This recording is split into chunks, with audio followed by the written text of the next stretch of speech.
Hello and welcome. I hope you're safe and well. Today's exciting episode.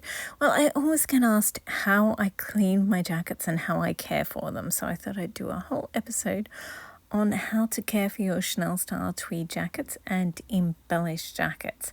So let's do this. It's perfect. Perfect, perfect, perfect. Perfect jacket. So how do I care for my jackets? Well, before I get to that, I know the first question in the comments is going to be, how do you wear your jacket? So I pretty much always just wear them with, this is just the rack. We'll get to the tweed jackets in a minute. Here we go. Here's my Gucci green. So I always I dress down. I wear a t-shirt and jeans, and then when I'm about to leave the house, add a jacket. So yeah, I pretty much always do that. If you want to, I get a lot of people asking, yeah, but how much fabric do I buy if I want to make a jacket and a skirt? Personally, if I was going to make a matching skirt, I would make two, because you get there's a lot more wear on a skirt or trousers than there is on a jacket. So I would make two pairs. Like when a man buys a bespoke suit, it has one jacket and two pairs of trousers. So I would use the same formula. When I make the jackets, I back it with netting. When you make a skirt or trousers, personally, I would back it with pre-washed quilting cotton, and then the lining parts would be pure silk. That's just me personally. Anywho, now let's get on to the jackets and how to care for them. My ones have a lot of beading on them, so I'll just talk first about a plain tweed jacket. You can take it to most dry cleaners, but dry cleaning isn't magic. It's just basically a fancy small vacuum that vacuums the inside and outside of your clothes. It doesn't clean them as such, and then they just spray some chemicals on there. So yeah, if you've got sensitive skin, I don't know why you would ever dry clean anything. You can spot clean on the outside, and if you have a problem with sweating or something, like, I'm not a medical doctor, I'm not going to give you any information or advice about that, but you can just replace the lining on the inside. Or when you buy a vintage piece of clothing, oftentimes what you can do is, because the lining is essentially there to protect the inside of the outer garment, and in a way it's disposable. You're supposed to take out the lining and replace it every few years or every decade or so, depending on how often you wear the garment. And yeah, because historically garments were made to just, you were supposed to just keep wearing them until they wore out, and then you patch them and hand them on to someone else. So with outer garments such as jackets and coats, you're supposed to wash all the like you're supposed to wash yourself, and all the layers underneath, like all the cotton and linen layers. But then the outer layers, you're supposed to treat them well, and that way prevent the need for them to be fully washed, and you can just spot clean them, and then the occasional dry clean. So how I manage that is, I mainly wear them for work or like going out, but I wouldn't wear one to like a nightclub or somewhere where there's smoke. I also never wear perfume, because pretty much every jacket I have, I think, well, I've got like 2 or 3 that don't have beads on them, but you have to choose if you want beads, or like you can't have pearls and perfume. You have to choose one or the other, because perfume wrecks them. So yeah, you can't spray anything like that on there, and I personally don't wear makeup either, so I don't have a problem there. But yeah, you just have to think before you do anything. Like, it's just about your priorities, really. So yeah, and the other 2 things you have to worry about are sun and rain. So sunlight degrades all fabrics. That's just what it does. And so, yeah, you just can't leave it out in the sun. I mean, why would you? It's like if you have a pair of designer sunglasses or a designer wallet, obviously you don't leave the leather out in the sun and you don't leave it out in the rain. So, yeah, just treat it the same as your accessories, basically, and you'll be fine. It's fine to sit out in, have brunch for 2 hours, but don't hang your jacket where the sun will hit it, like right beside a window where the sun will hit it. So, and like this one here has bits of plastic raffia in it. So, of course, that would degrade if you sat it in the sun even faster than all the other fabrics in there. So, yeah, it's just, I don't know, it just seems like common sense things to me, but I always get asked. So, yeah, I just wear t-shirt and jeans, and then when I'm about to leave, I put the jacket on. And after I get home, like if I'm, there's two sorts of cities that I tend to live in, like ones where you can't walk and ones where you do have pedestrian, like sidewalks. So like New York and LA, for example, if you're in LA, you drive everywhere. And I mean, if you smoke, then I guess you do have a problem. Maybe put your jacket in the boot while you're smoking in your car. I don't know, I just don't smoke. But I don't see how that's a problem. And yeah, or, if you in a city lucky enough to live in a European style city that has public transport, I always like if I have to catch a plane to like a train or a plane to another city, I wear a jacket. I wear one of these jackets. If you are concerned about it, though, I've had a couple of people say, oh, I don't know, my trains are pretty busy. You could wear like a Burberry style trench coat over the top, like a coat that's lightweight over the top, or yeah, and then just take that off after you get out of the train. But on aeroplanes, yeah, I've never had a problem at all. In a New York style city, well, if it's going to rain, I just don't wear one of these style jackets. I wear something that's washable, not dry clean only, because washable obviously is fine with water. So yeah, there's that. But if it's too hot and like, so you normally there's air conditioning or it's cool inside and then you have to go outside and it's hot and then you're going into another place that's got air conditioning, so that's going to be cold again. So you do need a jacket, but you can't wear it as you're walking to the place. I just wear it until I get a little bit hot, and like I wear it until I'm warmed up, and then I just take my jacket off, put it between the handles of I've got a Chanel classic tote, and I just lay it in between the handles and then just carry it that way. And then when I get where I'm going, this is one of my original early jackets, and I just used to put tulle over the top of the beading, because when you wear an expensive jacket like one with a lot of beading and embellishment on it, it does take a while to learn how to walk in it and sit in it, because like, as you can see, the cuffs sort of rub against your hips, and you don't want to damage any of the beading. So just the first dozen or so jackets I made, I did wrap, after I'd finished the beaded trim, I did wrap it in the tulle to just sort of strengthen it and protect it a little. Anyway, so back to me wearing my jacket. So I wear them, I get a bit hot, so I take the jacket off so you don't get it all sweaty, and just put it between the handles of my handbag. I guess just use a bigger handbag if wouldn't work with your standard handbag. Then when I get to brunch or wherever, I usually put my jacket over the back of my chair until I cool down, and then when the aircon sort of kicks in and I start to freeze to death, then I put my jacket back on, and that way you're never sweating into the lining of the jacket.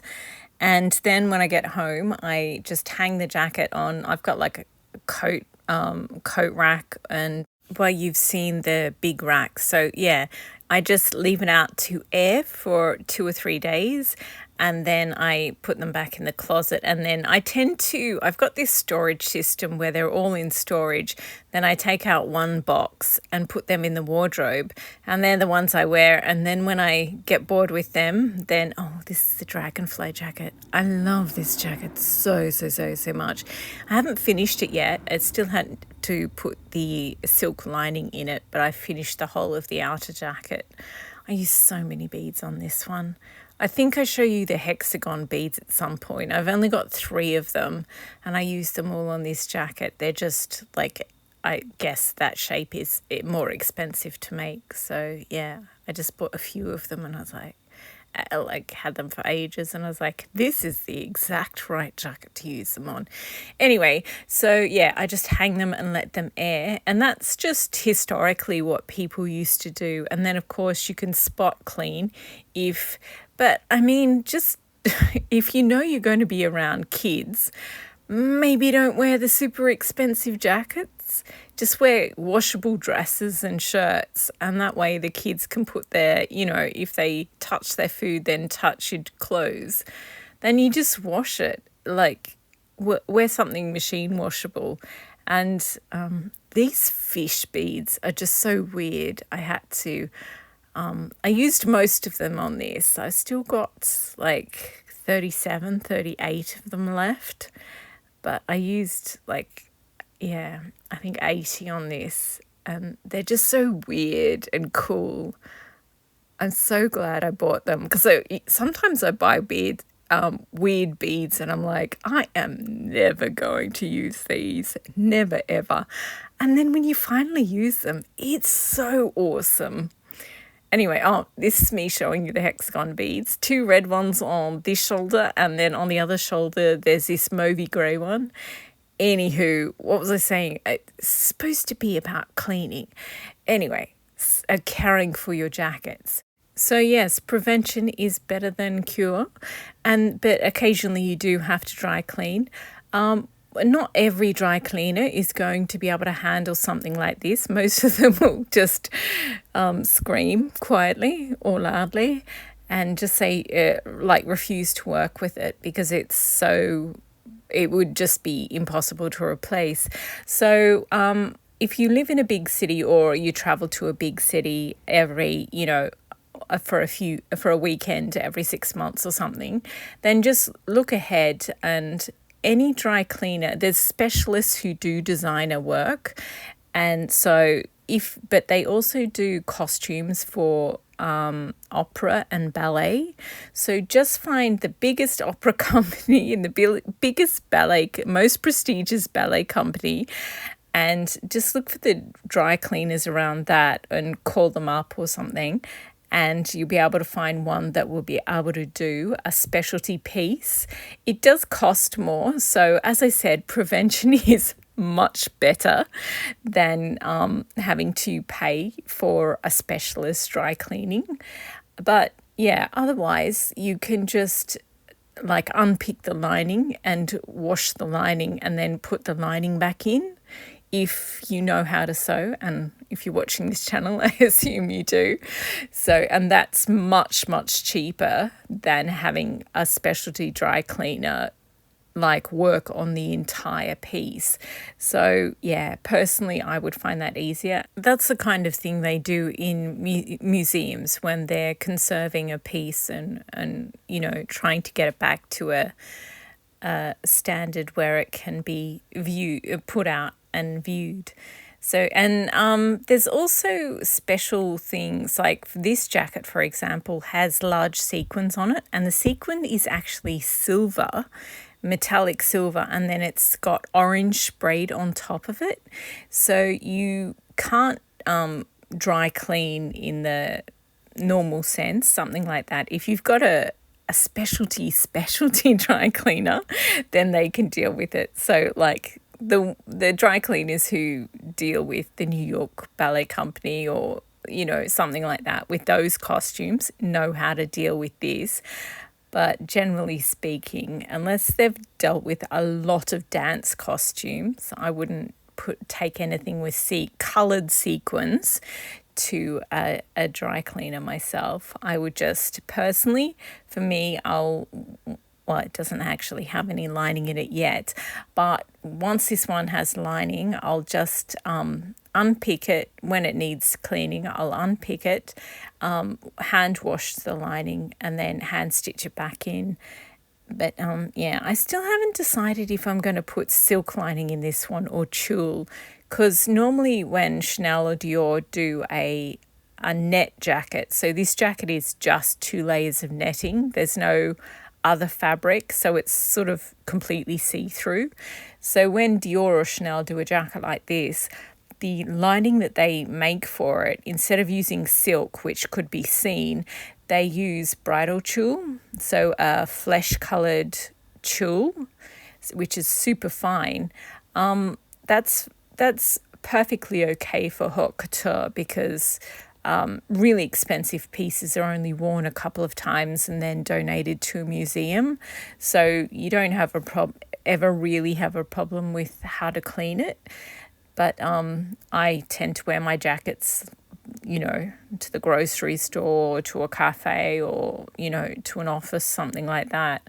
So this is another one that's probably isn't dry cleanable, because I've used those kids beads within the different fruits. So yeah, but the orange one, I think I might do, I don't know, I was going to do a silk lining, but now I'm sort of leaning towards a tulle lining. I bought some bridal tulle, so in flesh colour, so I kind of think I'm going to use that. Anyway, I think if you have the sewing skills to make a jacket like this, then you have the sewing skills to unpick the lining, hand wash it, and hand sew it back in. That's just my personal opinion, but I mean, there's loads of dry cleaners who will happily charge you a lot of money to clean it for you. So I don't think it's a problem, but I would definitely never wear perfume. Don't wear them if you're going to hang out with people who smoke, and not in the rain, and limit the amount of sun that it has to endure, like sunshine that it has to endure. And another thing is choose the colors. Like most people who watch my channel are thinking about making their own jackets, and they're just sort of like, well, what will be involved in caring for it? So I would use a dark color. And also, you've probably noticed that all my jackets are quite cropped.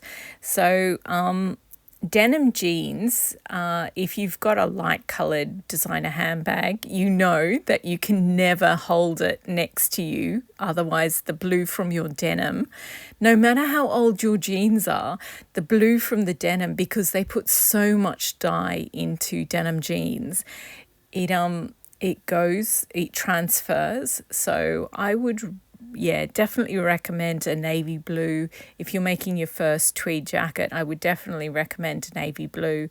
Hands down, the jacket I wear the most, well, several jackets, are the navy blue ones or dark blue ones, just because they go everywhere. Oh my gosh, this one's going to be a nightmare to clean. Again, I think I'll take the silk lining out, hand wash it, and then hand stitch it back in. If anything on the outer jacket, so any of the flowers ever need cleaning, then I will just spot clean them. Each flower is individually sewn on, so if someone throws something at you, then you could just take the flowers off and replace them, I suppose. This is very worst case scenario.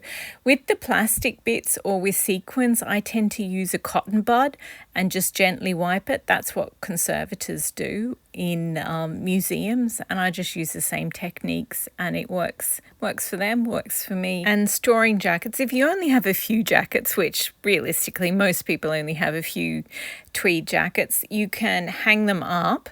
But if you have more than 10, then I would recommend having a museum-style storage system. So personally, I have storage containers, and I lay a jacket, then lay down tissue paper, and then lay down another jacket with the floral ones, like the delicate ones, or that green Gucci one with the gold, sort of halo of gold sequins around the neckline.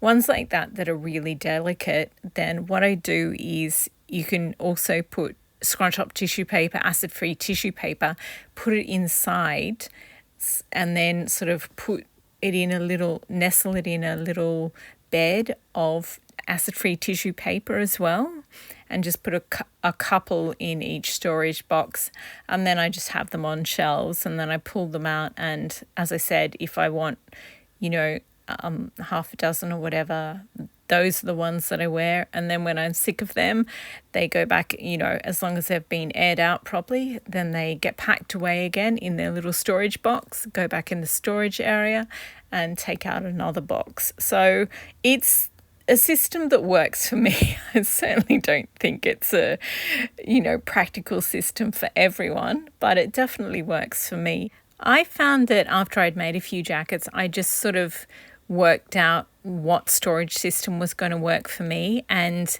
how I had to take care of them for long term. So you sort of figure it out as you go along, I think, and how, taking the jacket off when I'm walking so it doesn't get sweaty, things like that.